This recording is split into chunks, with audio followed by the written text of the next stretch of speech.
بزاف ديال الناس كيتسائلوا على محاكاة ديال المعاش، علاش تم الاختفاء ديالها من التطبيق ديال الضمان الاجتماعي؟ واش صافي غادي نقولوا النهايه ديال التقاعد او معاش الشيخوخه؟ شنو وقع؟ المهم اخوتي كما قلت لكم هذا الاختفاء ديال الميزه ديال محاكاة المعاش من التطبيق ديال الضمان الاجتماعي حتى شي واحد ما عارف السبب ديالها بالضبط، ولكن التقاعد راه هو باقي، يعني التقاعد الناس غيستافدوا من التقاعد ديالهم، ولكن الناس اللي كيبغيو يشوفوا او يتبعوا المعاش ديالهم يشوفوا واش داز ولا ما دازش وباغيين هاد الخاصيه ترجع عن التطبيق ديال الضمان الاجتماعي، كاينه حل وحيد هي انكم خصكم تعملوا شكايه من التطبيق ديال الضمان الاجتماعي باش يرجعوكم هاد الميزه ديال محاكاه المعاش. فلذلك اليوم ان شاء الله غادي نقول لكم ما تخافوا ما تقلقوا، راكم نتوما في القناه المناسبه، وباذن الله عز وجل غادي نعمل لكم افضل شرح واسهل شرح من الهاتف كيفاش تدخل التطبيق ديال الضمان الاجتماعي وتعمل الشكايه بلا ما تمشي عندهم حتى الوكاله الضمان الاجتماعي. المهم اخوتي خليكم معايا وكملوا معايا هذا الشرح هذا حتى النهايه، لان باذن الله عز وجل غتستافدوا من هذا الشرح هذا.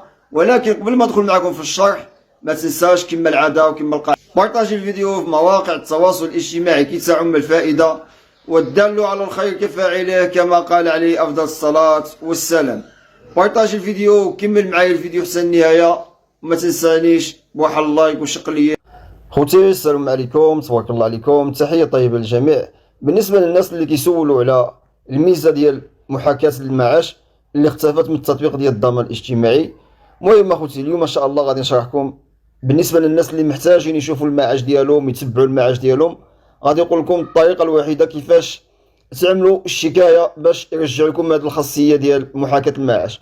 فلذلك يعني ضروري خصكم تتبعوا معايا هذا الشرح هذا من البدايه حتى النهايه، وباذن الله عز وجل الناس اللي خصهم الخاصيه ديال محاكاه المعاش كيفاش يعملوا الشكايه باش يرجعوها لهم. المهم اخوتي اول حاجه كما كتشوفوا معنا هنايا غادي نجيو التطبيق ديال الضمان الاجتماعي وغادي ندخلوا. هذه هي الواجهه او الصفحه الرئيسيه ديال التطبيق ديال الضمان الاجتماعي، وكما دائما كنشرحكم كاينه جوج ديال الطرق يمكن لك تدخل بها التطبيق ديال الضمان الاجتماعي. الطريقه الاولى عبر هويه رقميه، والطريقه الثانيه عبر رقم التحقق. وهاد جوج طريقات عملنا لهم الشرح، ولكن حنا غادي ندخلوا عبر رقم ديال التحقق لانه كيتوافق مع جميع الهواتف، لان هويه رقميه ما خدمتش في الهواتف، فلذلك عملوا لهم الطريقه الثانيه تسجيل الدخول عبر رقم التحقق. المهم اخوتي اول حاجه غادي نجيو نضغطوا على تسجيل الدخول عبر رقم التحقق كما كتشوفوا معايا هيدا. من بعد اخوتي غادي نجيو لهذا المستطيل هذا وغادي ندخلوا الرقم ديال التسجيل. شنو هو الرقم ديال التسجيل؟ الرقم ديال التسجيل هو الماتريكوله ديال الضمان الاجتماعي. غادي نجي ندخل الماتريكوله الضمان الاجتماعي هنايا ومن بعد نكمل معكم. المهم اخوتي من بعد ما دخلنا ماتريكوله الضمان الاجتماعي هنايا دابا غادي نجيو نضغطوا على التالي كما كتشوفوا معنا هنايا. دابا خوتي غادي نجيو ندخلوا الرقم ديال الهاتف هنايا، وهذا الرقم اللي غادي ندخلو هنايا خصو يكون الرقم اللي عاطيناه في الضمان الاجتماعي، لانهم غادي يرسلوا لنا واحد الكود ولا واحد الرمز ديال التحقق باش تاكدوا بلي حنايا هما صاحب الحساب، وباش تعرفوا الرقم اللي عاطيهم في الضمان الاجتماعي هو عندك هنايا كما كتشوف هنايا. شوف باش كيبدا وباش كيسالي، واذا كان عندك داك الرقم هذاك في الهاتف راه غتدخلو هنايا. المهم اخوتي غندخل الرقم ديال الهاتف هنايا ومن بعد نكمل معكم. المهم اخوتي من بعد ما دخلنا الرقم ديال الهاتف هنايا دابا غادي نجيو نضغطوا على التالي كما كتشوفوا معنا هنايا. دابا اخوتي كيعطيونا باش ندخلوا كلمه ديال المرور، وهنا غادي ندخلوا ديك الرقم ديال التحقق اللي وصلنا الان عبر رساله نصيه. المهم اخوتي اول حاجه غادي نجي ندخل كلمه ديال المرور هنايا، وهنا غادي ندخل الرقم ديال التحقق ومن بعد نكمل معكم. المهم اخوتي من بعد ما دخلنا كلمه المرور ولا القن السري ودخلنا الرمز ديال التحقق اللي وصلنا في الميساج، دابا غادي نجيو نضغطوا على دخول الحساب.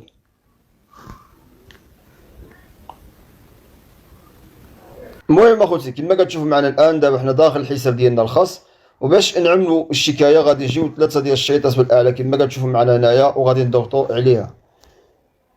من بعد اخوتي غادي نهودوا حتى نوصلوا المساعده والشكايات كما كتشوفوا المساعده والشكايات وغادي نضغطوا عليها.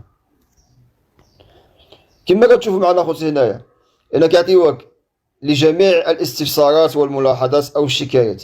اذا بغيتي تقدم شي ملاحظه ولا شي شكايه ولا شي استفسار غتضغط هنايا. أو لا كيقول لك اتصل بمصلحة الزبناء، يعني اتصل بهم واحكي لهم المشكل اللي عندك مباشرة.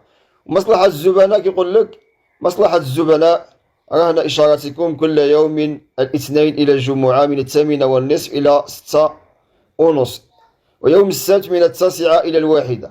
المهم أخوتي يعني كيكونوا خدامين من الاثنين الجمعة من 8:30 ل 6:30، والسبت كيخدموا من 9 ل 1. المهم أخوتي باش نعملوا الشكاية غادي نجيو لجميع الاستفسارات والملاحظات ونضغطوا عليها. كما كتشوف معنا أخوتي هنايا كيعطيونا أي مشكل عندنا بغينا نعملوا عليه الشكاية، سواء كان في التغطية الصحية الإجبارية عن المرض، أو التعويض عن فقدان الشغل، أو التعويضات العائلية، أو التعويضات اليومية عن المرض ديال الولادة، المهم استرجاع الاشتراكات، التعويضات عن الوفاة. وإذا بغينا شي شكاية أخرى ما كايناش هنايا كتشوفوا معنا هنايا شكاية أخرى، يعني شي شكاية ما كايناش عندهم هنايا. المهم أخوتي حنا غادي نعدلوا جميع الشرح على كل جزء من الأجزاء ديال التغطية الصحية وفقدان الشغل، كل حاجة غادي نعملوا عليها الشرح. ولكن اليوم إن شاء الله غادي نشرحوا على محاكاة المعاش، الناس اللي باغيين محاكاة المعاش كيفاش يعملوا الشكاية. المهم أخوتي غادي نجيو هنايا شكاية أخرى وغادي نضغطوا عليها كما كتشوفوا معنا هنايا. هنايا كيقول لك الموضوع ديال الشكاية، خصك تعمل شي عنوان الشكاية. عمل هنايا غتجي أول خانة هنايا موضوع الشكايات، وغادي تعمل يعني واحد العنوان اللي هو محاكاة المعاش. غادي نكتبوا محاكاة المعاش. هنا غادي تجي تكتب البريد الإلكتروني. شنو هو البريد الإلكتروني؟ هو الجيميل. أنا نعطيكم مثال، هذا يعني واحد المثال باش تعرفوا شنو هو الجيميل. هذا هو البريد الإلكتروني. هنا كيقول لك يرجى توضيح الشكاية. شنو هو المشكل اللي عندك؟ غادي تشرح لهم المشكل اللي كاين هنايا. ملي غتضغط هنايا كما كتشوف هنايا غتعمل الشكاية اللي عندك، يعني شنو هو المشكل اللي عندك.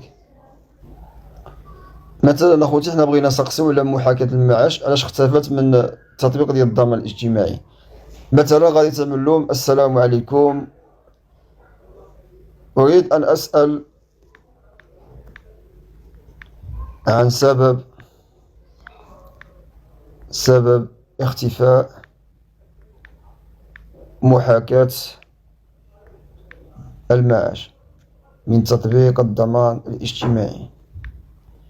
كما كتشوف معنا هيدا السلام عليكم، أريد أن أسأل عن سبب اختفاء محاكاة المعاش من تطبيق الضمان الاجتماعي. ومن بعد غتجي كما كتشوف معايا هنايا غتعمل أرسل طلبي. وإذا بغيتي تعمل تنشر شي صورة كتضغط على هذا الشكل، هذا هو كما كتشوف معايا هنايا. ضغط هنايا غيدخل لك من الصور باش تهز الصورة اللي بغيتي ترسلها لهم. المهم اخوتي اللي تنبه، هاد البريد الالكتروني خصك هو اللي تكون عاطيه لهم في الضمان الاجتماعي ضروري. اما يكون عطيتيه لهم في الضمان الاجتماعي، او لا يكون عندك هذا الجيميل هذا خدام في الهاتف، لان غادي يجاوبك في الجيميل. ومن بعد كتضغط هنايا ارسل طلبي. انا يعني ما باغيش نرسل هاد الشكايه هذه، فلذلك انا عملتكم الشرح باللي راه هذه الطريقه الصحيحه كيفاش تعمل الشكايه حول محاكاه ديال المعاش. المهم اخوتي كما شاهدتوا معايا في هذا الفيديو هذا هو الشرح ديالنا اليوم. طريقه سهله كيفاش تدخل التطبيق ديال الضمان الاجتماعي وتعمل لهم شكايه حول اختفاء محاكاه ديال المعاش، او لا كتصل بهم برقم 39 39 وكتكلم معاهم مباشره على هاد الميزه هذه اللي اختفت من التطبيق ديال الضمان الاجتماعي. فضروري اي واحد باغي هاد الميزه ترجع عن التطبيق ديال الضمان الاجتماعي خصو يعمل الشكايه. ملي كتكون الكثره ديال الناس كيطلبوا واحد الحاجه راه غادي يعدلوها لهم.